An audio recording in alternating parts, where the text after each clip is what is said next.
Claire was still giggling when her hand slid across Greg's thigh under the table. The sound of her wedding ring clinking against his whiskey glass was the only thing louder than her laugh. Martin saw it. Saw everything, right in his own dining room. The house he built brick by brick while Claire took time to figure herself out. "I swear if you two flirt any harder, the curtains are going to catch fire," Martin said, trying to lace his voice with humor, but it came out dry. Tired. Claire didn't miss a beat. She turned to him with that smirk she used when she thought she was smarter than everyone in the room. "The door's right there. Martin, you don't have to stay." Greg laughed like it was some inside joke, like they were all in on it. Martin stood calmly. No raised voice, no slam of fists, just a slow, deliberate movement of a man who'd seen enough. He grabbed his coat from the chair behind him, buttoned it with precise fingers, and looked at the two people who used to mean everything to him. "Thanks for making things clear," he said, voice smooth as polished steel. Claire rolled her eyes. "Don't be dramatic." But Martin wasn't being dramatic. He was being final. He walked out into the cold without looking back, didn't say goodbye, didn't ask for an explanation. He didn't even shut the door hard, just that soft, controlled click that sounded more like a full stop than a period. Out on the porch, the November wind hit him like a slap. But inside there was no chaos, just a quiet clarity humming beneath the betrayal. This wasn't heartbreak. This was war. And Martin had been planning for it, without even realizing. It's funny how betrayal doesn't always come as a thunderclap. Sometimes it shows up with red lipstick on someone else's shirt sleeve, and laughter that doesn't include you anymore. And here's the thing. They thought that moment belonged to them. That Martin walking out was the climax, the moment he gave up. But that moment? That was the prologue. Most people stop watching when the husband walks away. They should really stick around for what happens after. And speaking of sticking around, 97% of people listening right now aren't subscribed. It takes half a second to do, but it motivates the team behind these stories 100 times more. And trust me, this one's just getting started. As Martin slid into his truck, he didn't turn on the engine right away. He just sat in silence, listening to the wind whip through the oak trees along the edge of the yard. That yard he mowed every Sunday. Even when his back screamed at him, he looked down at his phone. One message from his assistant, she confirmed. 9:30, corner table. Perfect. He put the truck in gear and drove, not home, but east. Past the grocery store where Claire used to send him at midnight for organic oat milk. Past the florist where he'd spent way too much trying to keep a dying marriage alive with tulips and last-minute apologies. He drove 2 towns over to a little wine bar tucked between a law firm and a yoga studio. Walked in, sat down, and waited. At exactly 9:29, a woman in a black blazer walked in. She wasn't flashy, no designer handbag, no loud perfume, just confidence. Like a woman who knew things, important things. She sat down across from him and extended her hand. "Mr. Randall, I've been looking forward to this." He shook it. Likewise. She pulled a leather folder from her tote and slid it across the table. Martin flipped it open. Neatly labeled tabs stared back at him. Join assets. Gregory Shelton, Claire Randall, timeline of activity. He didn't flinch, didn't smile, just nodded. Then he reached into his own coat pocket, pulled out a printed photo, and placed it face down on the table. "This one's for dessert." She glanced at it but didn't turn it over. "Do I post it tonight?" Martin finally smiled. A slow, small thing, barely visible, but dangerous in its stillness. "Yes," he said. "Let's begin." Martin wasn't the kind of man who made scenes. That's what they'd always counted on, Claire especially. She once told a friend on speakerphone loud enough for him to hear, that Martin was too passive to ever walk away, let alone strike back. That line had lingered, not like a wound, more like a key. So when he pulled into the side parking lot of Vasper Wine Room, 2 towns east of the betrayal, still echoing in his dining room, it wasn't to drown sorrows or vent to a friend. It was an appointment, the kind that didn't need small talk. She was already there. Black blazer, low bun, dark lipstick, a presence more than a person. Rebecca Wyatt, recommended months ago by a colleague who once muttered, "If I ever needed to dismantle someone legally and sleep like a baby, I'd hire her." She rose as he entered, extended a hand. "Mr. Randall, Martin," he corrected gently, shaking it. They sat in a corner booth. No menus, no need. She already ordered the wine, Chateau Neuf de paper, and a few things to pick at. This wasn't about dinner. She slid a leather folio across the table. "I had my paralegal compile what we could find from public filings, joint assets, and a few interesting inconsistencies involving Mr. Shelton." Martin opened it. He didn't blink. The tabs were precise. Joint assets included 3 properties, one of which Claire thought he'd forgotten. They still co-owned. Gregory Shelton outlined a timeline of his consulting payments, one of which had come directly from Martin's own business account, masked under vendor bonuses. Timeline was the most elegant dagger. It cross-referenced Claire's credit card charges with hotel records, GPS pings from Greg's car, and transaction receipts for spa visits, dinners, and a single tennis bracelet. Claire claimed Martin had never bought her anything that nice. Martin ran his thumb along the folder's edge. "This is thorough." Rebecca nodded. "It's not personal, Martin. It's surgical. If you want emotional support, call a therapist. If you want results, we're already halfway there." He appreciated the directness. As a waiter placed down a slice of flourless chocolate cake between them, Rebecca poured a final half-glass of wine. She looked up. "So, are we still posting that photo?" Martin reached into his coat pocket, pulled out a small 5x7. It wasn't digital. He printed it on purpose. It showed him at a table. Same wine, same backdrop, raising a glass, smiling slightly. And next to him, Rebecca, poised, unreadable. No tags, no caption, just vibe. He turned the photo around for her to see. They'll recognize the setting. You're Greg's lawyer. Claire's seen you once. Won't remember where, but it'll itch badly. Rebecca studied it, and when Greg sees it, Martin leaned back, the faintest trace of satisfaction in his eyes. Then the fun begins. She smiled. "Careful, Martin. That sounded like revenge." He shook his head. "It's not revenge. It's documentation. They burned the house down. I'm just recording the smoke." Rebecca lifted her glass to smoke signals. They clinked it. Martin left the bar at 10:42 p.m., exactly 3 minutes after posting the photo. By the time he reached the gas station 5 miles from home, his phone lit up. "Claire, 1 missed call." "Greg, where are you? Call me, urgent." "Claire, who is she?" "Greg, you posted that on purpose." "Claire, 11 more missed calls." Martin turned off the ringer. There would be no explanations, no confrontations. Not yet. This wasn't the collapse.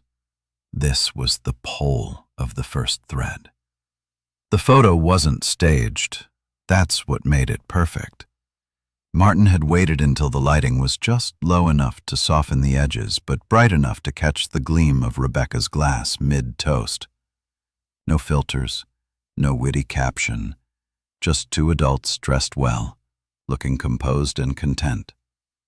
He didn't tag anyone. He didn't even like his own post. Just uploaded it to Facebook, closed the app, and went to sleep with the kind of peace only a man with a plan could feel. By sunrise, the algorithm had already done its job.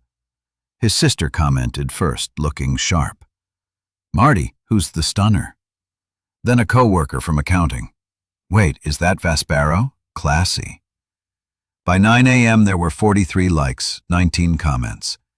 Claire had seen it. Her first text came at 9:06. "Claire, who is she?" Then at 9:07, "Claire, Martin, seriously, what is this?" By 9:20, she was calling, then again and again. She'd never had to chase him before.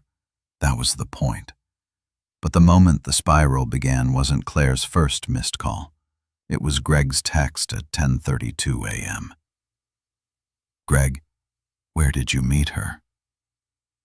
Martin stared at that one for a second longer. It had a different tone, less confusion, more calculation. He didn't reply. At 10:40, Greg called. Martin declined the call. At 10:44, Greg sent another message. "Greg, that woman in the photo. I've seen her before. Is that Rebecca Wyatt?" Now, that was interesting. Claire's messages kept coming, piling up like junk mail in an Overstead mailbox. "Are you trying to humiliate me? So you just moved on just like that. You're not even going to talk to me. Is this revenge? Martin, answer me." By noon, 84 missed calls in total. Claire had gone from confused to panicked to furious in the span of 4 hours. But Martin didn't post the photo to get attention. He posted it to shake the ground under their feet. And it worked. Because while Claire was spiraling emotionally, Greg was unraveling strategically. He knew who Rebecca was. He'd hired her, for God's sake. She'd handled the restructuring of his logistics firm 2 years ago. Didn't say much, just executed with lethal precision. And now she was clinking wine glasses with the one man Greg thought he'd permanently outmaneuvered. He called again at 12:17 p.m. Martin ignored it. Then a voicemail came through. Greg's voice, lower than usual, tight. "Listen, man, if that's who I think it is, we need to talk. Like, immediately." Martin played it twice, smiled, deleted it. He stepped out of his truck, tucked his phone into his jacket pocket, and walked into a hardware store for a spare key copy. Not because he needed it, but because he wanted a time-stamped receipt. It wasn't petty. It was documentation. Meanwhile, miles away, Claire was pacing barefoot through the living room, still in the robe she'd worn the night before when she laughed in his face. Her mascara was smudged now, voice from yelling at a phone that wouldn't answer. Greg had gone silent, too, after that last text. He hadn't returned her call in over an hour. For the first time, the thought crept in. What if we weren't as in control as we thought? The mood between them had shifted, not with a scream, not with an accusation, but with one elegant photo. One dinner, one woman, one smile too calm to be casual. And for the first time, Claire realized Martin wasn't coming back. Not because he was broken, but because he was ready. Greg was pacing in his office. Tie loosened, phone to his ear like it was a lifeline. The walls around him, lined with certificates, framed golf photos, and plaques from local business boards, suddenly felt like they were closing in. No answer. He redialed again, straight to voicemail. "Hi, you've reached Rebecca Wyatt. I'm unavailable at the moment. Please leave a message and I'll return your call within." He ended it before the beep. Damn it, it was her. That elegant silhouette, the ice-cold smile, the composure. He'd known the moment he saw the wine glass in her hand. He remembered that hand, the same one that once pointed to a clause in a contract he tried to sneak through without full disclosure. She'd let it slide. Then this once she'd warned, "Don't make me regret it." He made her regret it. Now she was having dinner with Martin, toasting with him and smiling. That meant something. That meant intention. He hadn't even told Claire yet. Part of him didn't want to. The other part was just trying to breathe. But Claire wasn't an idiot. She barged in just after noon, hair thrown into a messy bun, still in joggers and one of Martin's old hoodies. Her phone clutched in a white-knuckled grip. "Greg, what the hell is going on?" He didn't answer at first, just kept looking down at his phone like it might change its mind, and rang. Claire grabbed it from his hands and slammed it onto the desk. "Don't ignore me. Who is she?" Greg exhaled like he'd been holding it for hours. Then finally, "Rebecca Wyatt." Claire blinked. "The lawyer?" He nodded. "My lawyer." He hesitated. "My lawyer." Claire narrowed her eyes. What the hell is she doing with Martin? Greg looked her dead in the face. "She knows everything." It was the first time Claire looked afraid, because Rebecca wasn't some girlfriend. She was a problem. A problem who had access to Greg's burner consulting accounts. The Shell LLC he used for private retreats. The forged e-signatures he swore were authorized. The cash transfers he thought were buried under generic labels like office equipment. And worse, she had legal authority to weaponize every last detail. Claire staggered back like someone had slapped her. "You said everything was clean." "I didn't think he'd—" Greg caught himself. "I didn't think Martin would do anything." Claire's voice dropped to a growl. "He left without a word, and you still thought he was weak." Greg rubbed his temples. "We underestimated him." "No," Claire said. "You did." They sat in silence for a full minute. Greg stared at his phone, Claire at the window. Then she asked, without turning around, "What exactly does she have?" Greg didn't answer, not because he didn't know, but because saying it out loud would make it real. Instead, he said something even worse. "She's quiet. That's the problem. When Rebecca goes quiet, she's working." Claire spun to face him. "So, what do we do?" He didn't have a plan, just a pit in his gut and the dull realization that the game they thought they were winning had already ended, and they weren't on the board anymore. Across town, in a quiet office with frosted glass doors and a marble reception desk, Rebecca Wyatt opened a file labeled GS Holdings, Private. She tapped twice on her screen, opened an email, drafted the subject line, "Conflict of Interest Notification." Under it, one sentence. "Dear Mr. Shelton, due to recent developments, this firm must recuse itself from further representation effective immediately." She had sent back in his office. Greg's phone vibrated once, and in that split second, with Claire watching him, his shoulders sank. "What now?" she asked. He showed her the screen. Her stomach dropped. Greg didn't need to say it. Rebecca wasn't just at dinner. She was done watching. The envelope arrived 2 days later. Not with a bang, but with the soft thud of certified mail on a marble kitchen counter. Claire didn't own Outright anymore. She slid it open while sipping coffee, thinking it was some routine HOA nonsense or another guilt trip from her old Pilates studio.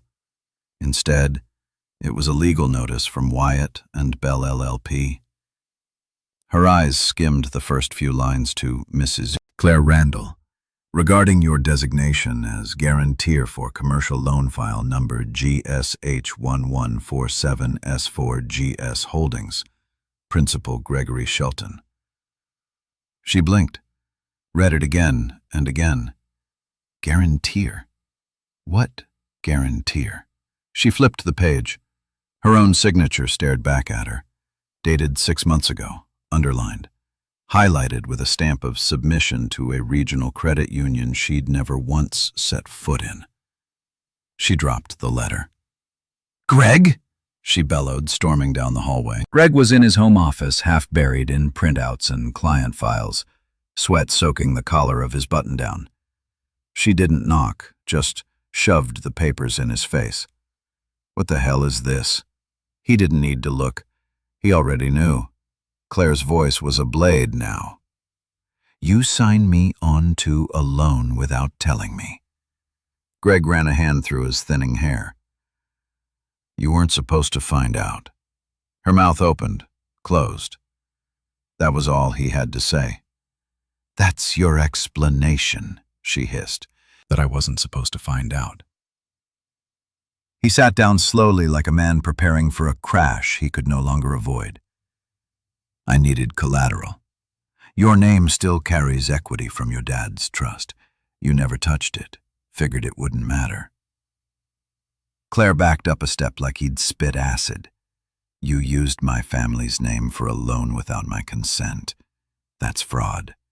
It's complicated, Greg mumbled. No, it's not, she snapped. It's criminal. She grabbed the pages again, flipping through the legalese, and then she saw it. Rebecca's signature, clean, crisp, right there at the bottom as a witness to the notarization. Oh my God, Claire whispered. She's not just his date. Greg's shoulders slumped. She filed the motion yesterday. This morning my firm got a notice of internal review. Ethics Board wants to know why I didn't disclose prior conflicts of interest. Claire stared at him. What conflict? He hesitated. When I started seeing you, I was already under review for a past issue. Rebecca buried it quietly, but now that she's with him, it all comes back. Her voice dropped to a whisper.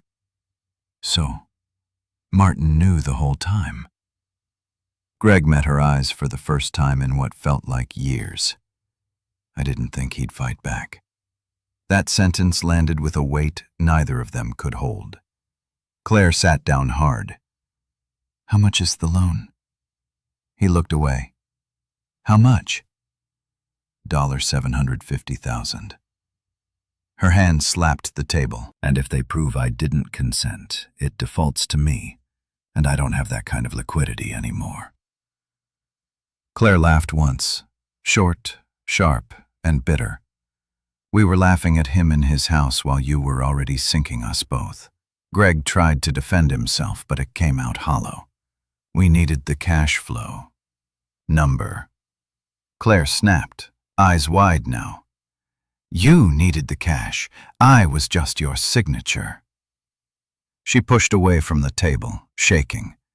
And then another thought struck her, slicing clean through her panic. Wait, what about that solar contract you've been bragging about? Greg swallowed. Rebecca filed a conflict of interest motion this morning. Says I had prior financial ties to the board representative. They're reviewing the bid. Claire gaped at him. You told me that job would cover everything. It would have. Silence. Then Claire, her voice deadpan. He's not playing. Martin's not just reacting. He's planning. Greg stood, eyes rimmed with red. We have to get ahead of this. Claire didn't move. She was staring out the kitchen window now, where the wind had started knocking leaves loose from the tree. Martin planted the year they got married. She wasn't thinking about Greg. She was thinking about how the man she mocked, dismissed, had just taken everything they built on arrogance and lit a quiet legal match to it. And the fire? It was already spreading. Claire hadn't driven to Martin's office in over a year. She used to drop off lunches back when she still played the role of supportive wife between Pilates and wine tastings. Now, she was gripping the steering wheel so hard her knuckles blanched white, rehearsing what she'd say when she saw him. Something smart, something biting, something that would make her feel in control again. But the moment she stepped through the glass doors of Randall Logistics, her performance unraveled. His desk was empty, not just cleared, gone. Nameplate removed, drawers cleaned. Family photo that used to sit beside his monitor. Nowhere in sight. She blinked, walked up to the front desk. I'm here to see Martin Randall. The receptionist looked up, polite but wary. "I'm sorry, he's no longer with the company." Claire's stomach turned. "Since when?" "2 days ago. He resigned. Effective immediately." "No, he wouldn't just walk away like that. He built this place." "I understand, but he didn't leave a forwarding address. We were instructed to refer all inquiries to his legal representative." Claire's breath caught. "Who?" The receptionist tapped a few keys, then slid over a business card. "Rebecca Wyatt, Escu." Claire nearly laughed, but nothing came out. Just a bitter exhale and a silent scream, trapped behind clenched teeth. She turned on her heel and stormed out to the car, slamming the door shut so hard the window shook. 20 minutes later, she pulled into their bank. Her heels clacked against the marble floor like gunshots. She marched to the counter. "I need to see the account manager for Martin and Claire Randall. Joint savings, business checkings, property, trust, everything." The banker pulled up the profile. His smile froze. "Ma'am, I'm seeing only individual accounts now. Mr. Randall removed himself from all joint assets about 5 months ago. Notifications were mailed per standard protocol." Claire leaned in. "There were no notifications." He hesitated. "It's possible they were redirected. According to our file, he updated his address and phone number." She gripped the counter. "I'm on the accounts." "Right." He gave her a tight-lipped look. "Only one, the dormant travel rewards card." She stared blankly. "That's it." "Yes, ma'am." She left in a haze, eyes burning but refusing to cry. She hadn't cried since college. At the gas station off I-93, she jammed her credit card into the pump with shaking hands. The screen beeped. Declined. Tried again. Declined. She got into the car and pulled out Greg's card. Same result. Transaction failed. The fuel light on the dashboard blinked at her like it was laughing. She screamed, loud and raw, fists pounding the steering wheel. "You smug little bastard!" Meanwhile, across town, Greg wasn't faring any better. He was in his office trying to salvage a budget report when his assistant bust. "There's a Rebecca Wyatt here to see you." "She doesn't have an appointment." Greg's blood ran cold. "Send her in." Rebecca entered without hesitation, dressed in black as usual, hair immaculate, expression unreadable. She sat across from him, didn't ask, just sat. "Martin asked me not to burn the house down," she said calmly. "But I believe in transparency." Greg leaned back, trying to play it cool. "What do you want?" "Nothing. This is a professional courtesy." She placed a folder on his desk, slim but lethal. Inside a printout of the business loan, Claire had just discovered an ethics complaint filed with the state bar. A letter from Martin, handwritten, 1 sentence long. "This isn't revenge. This is closure." Greg didn't speak. Rebecca stood smoothing her jacket. "If I were you, I'd prepare for audit season." He looked up, eyes dark. "You're enjoying this?" "No, but I am satisfied." She walked out without another word. Greg sat in silence, heart pounding. Outside, Claire's car was idling on fumes. Her fists clenched on the steering wheel, screaming at nothing. They had mocked the quiet man. They had underestimated the one who left without yelling. Now they were watching everything. Money, leverage, reputation drain out through cracks they didn't even know existed. And the ghost they tried to laugh out of his own house. He wasn't haunting them. He was erasing them.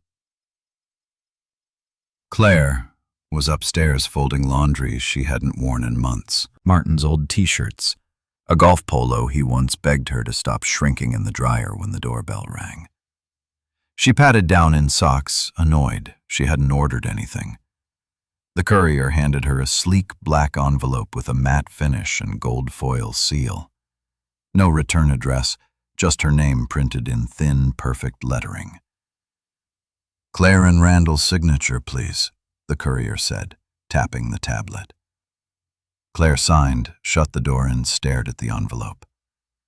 It felt heavy. She sat at the kitchen island and opened it. Inside was a single folder. The cover sheet read, "Reallocation Agreement, Execution Copy." Her heart dropped before she turned the page. Page 1, List of marital properties, all now registered to Martin Randall, sole proprietor. Page 2, Premarital Agreement, Section 9.3 Forfeit Clause. In the event of documented marital infidelity by the undersigned, all rights to shared assets shall be waived without contest. She blinked. Documented page 3 for still images. Grainy, black and white, time-stamped. Claire in a bikini. Greg, shirtless, poolside, laughing, touching, kissing. The timestamp was clear. 2:14 p.m. 4 months ago on Martin's birthday, Claire dropped the papers like they burned her hands. She scrambled to the last page. Her signature, clear, undeniable. It wasn't just forged, it was hers. She'd signed this months ago. Martin had handed her a stack of refinance papers one evening while she was rushing out to meet Greg. She barely glanced at them, said, "Whatever, babe," and scrolled her name while checking her lipstick in the microwave reflection. Greg walked into the room just as she stood frozen, staring at the folder like it had fangs. "What's that?" he asked. She didn't answer, just turned the pages with trembling fingers. When she got to the photos, she held them up like they were radioactive. He had cameras. He had cameras. Greg stepped forward, looked over her shoulder. His face turned gray, and then he saw the last page. Claire's signature. You signed this." Claire turned slowly. "I didn't know what it was." Greg's voice cracked, soft with dawning horror. "She's been planning this with him for weeks, maybe longer." Claire R. fell into the kitchen stool, knees gone useless. "He baited us," she whispered. "He knew." She thought about the dinner, about the way Martin had stood up without raising his voice. The coat, the calm, the photo. Greg collapsed into the chair across from her. "We played ourselves." The room was quiet now, too quiet. Even the fridge stopped humming like the house itself was listening to their downfall. Claire opened her laptop in a daze, logged into the condo trust account. Error. Access denied. She checked the joint retirement fund. Locked. She typed in her legal email credentials. Inactive. Even her personal credit score suddenly flagged. Every paper wall they'd built, the affairs, the financial schemes, the false confidence was collapsing around them. And Martin hadn't raised a hand. He didn't need to. He'd let them build it, watch them stack the cards, smiling quietly as they laid their own foundation on quicksand. Now, all that was left was the sound of paper sliding across granite. The silence between two people who thought they were the con artists but turned out to be the marks. Claire always believed in two things, perception and erasure. If you controlled the story early enough, you could bury the truth before anyone noticed it was missing. So she opened Instagram at midnight and posted a photo, one of those carefully curated, vulnerable shots. No makeup, tear-streaked cheeks, holding a mug that said hope. Caption: when the person you trusted most walks away without warning, sometimes all you're left with is strength. $, healing. $, abandonment. $, new chapter. She stared at it for a moment before hitting post. Then she messaged a few mutual friends. Soft nudges, vague allusions, carefully worded texts like, It's just been hard since Martin left. I never saw it coming. He just disappeared. I wish he'd at least talked to me.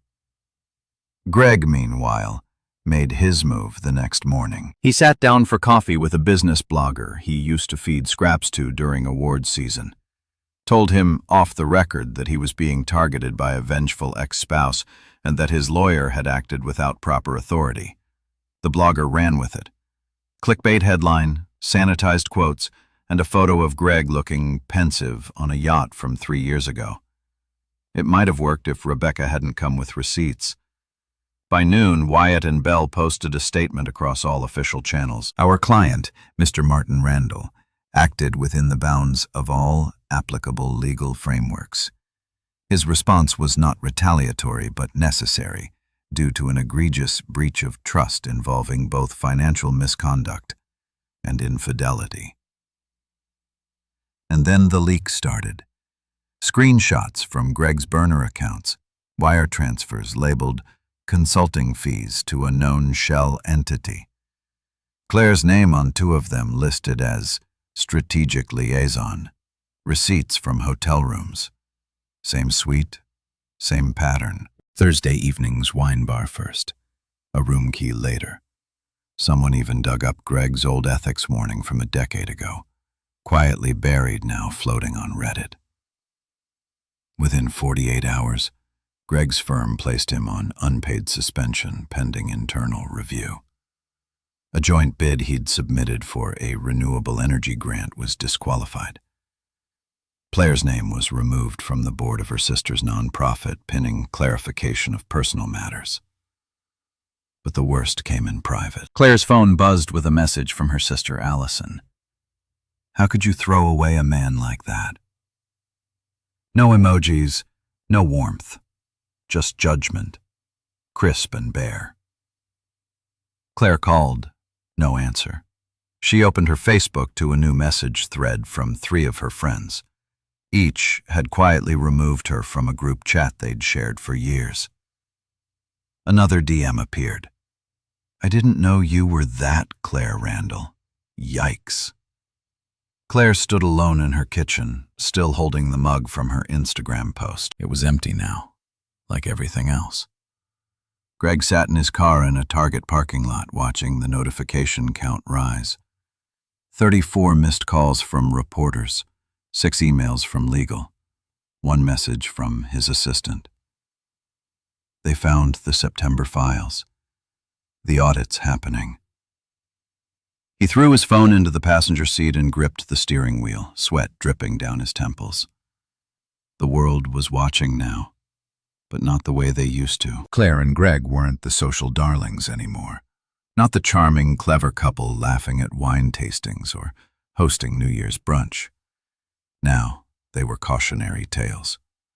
Every whisper that used to inflate their ego was now a quiet shiv behind the back. The reversal was complete, and somewhere Martin was silent, unseen, untouchable, which made it worse, because nothing is louder than the absence of the man they once mocked, and now couldn't stop chasing. Claire was sitting alone in the dim living room, bathed in the flicker of an open laptop and the dull blue of early evening light. She hadn't left the house all day. The silence wasn't comforting. It was suffocating. No Greg, no friends, no calls that weren't hostile or hollow. Just her and the crushing stillness of a home that no longer belonged to her. Her phone buzzed once. Martin Randall sent a video. She nearly dropped it. Not an email, not a voicemail. A video. After 84 messages sent into a void, here it was. Her hand trembled as she tapped the notification. The screen lit up with a wide, steady shot of a beach. Not the kind with tourists and umbrellas. A raw, windy stretch of coast. Gray waves, angry sky. The kind of place Martin always loved. The kind Claire had mocked as depressing. The camera wobbled slightly. It was handheld, self-shot, intimate in a way that made her stomach twist. Then she saw him. Martin walking along the shore, jacket zipped up to his neck, his hair tousled by the wind. He wasn't smiling, but he wasn't angry either. He was calm, steady, unbreakable.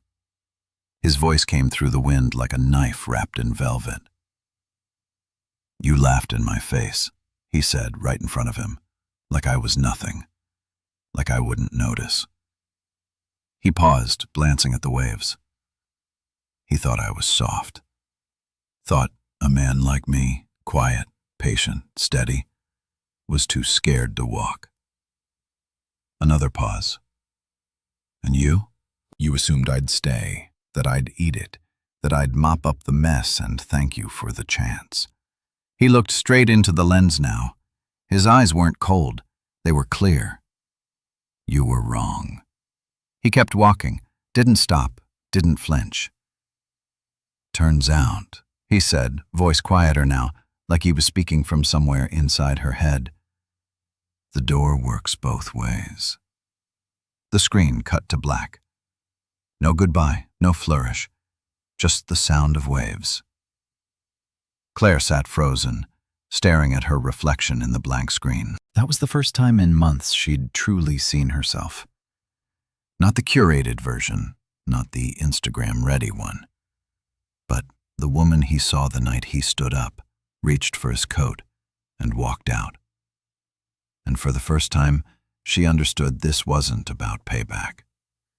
Martin hadn't screamed, hadn't begged, hadn't tried to win her back. He didn't need her to hurt. He needed her to know. He had walked into the storm and come out cleaner, and she was still standing in the ashes, hoping the house would rebuild itself. 3 weeks later, Greg opened his mailbox to find an envelope thicker than the usual hate mail and final notices. It was from his own firm. Inside, notice of internal termination. Gregory Shelton, due to a verified conflict of interest, ongoing ethics violations, and failure to disclose material financial entanglements. GS & Partners hereby severs all business, legal, and fiduciary ties, effective immediately. Below that, one line burned hotter than all the rest. This termination is classified as an irreparable breach of professional trust. No severance, no references, no return. Greg slumped onto the stairs outside the townhouse. Claire was now squatting in, technically still under her name, but bleeding out. Claire herself received her own little love note that same day, a typed letter folded precisely from the condo board. Final notice, 3 months of delinquent dues and 2 unpaid assessments. Water services, pending. Shut-off unit to be referred for foreclosure review by month's end. She didn't cry, not because she was strong, but because even her tears were bankrupt. The granite countertops she once picked out to impress clients now held 2 eviction threats, a lukewarm mug of instant coffee, and a broken phone charger. The house smelled like unpaid bills and things unsaid. Greg sat across from her that evening, neck unshaven, shirt stained with coffee. He tapped the remote and flipped through the news. There it was on Channel 8, sandwiched between a story on city council drama and a wine-tasting fundraiser. Footage of the annual Harbor Gala. Red carpet, flashing bulbs, men in tuxedos, women in gowns worth more than Claire's car, and Martin, wearing a charcoal 3-piece suit, custom tailored, standing tall, hand lightly resting at the small of Rebecca Wyatt's back. She wore a navy satin dress with a slit that stopped just above dangerous. They didn't pose for the cameras. The cameras followed them, Claire's breath caught in her throat. Martin wasn't hiding. He wasn't licking wounds or laying low. He was glowing. A reporter asked him something. Sound didn't come through, but his reply made Rebecca smile. Then they turned and disappeared inside the building, like royalty returning to court. The news anchor quipped with a smirk. Rumor has it Wyatt and Bell is expanding nationally. Mr. Randall appears to be investing in more than just real estate these days. The segment cut to weather. Claire sat motionless, eyes glassy, mouth dry. Greg shifted beside her. "What now?" he asked. His voice had none of the arrogance it once carried, just the dull rasp of a man trying to wake up from a dream that turned into a slow public drowning. Claire didn't answer right away. She kept watching the blank screen long after Martin's face had vanished from it. Then finally, soft, broken, final. He's never coming back. Not to her, not to this, not to the ash heap they used to call a life. Martin didn't need revenge. He never raised his voice, never threw a punch, never played victim. He just left. And in doing so, he leveled the entire house with silence and steel. He'd already won.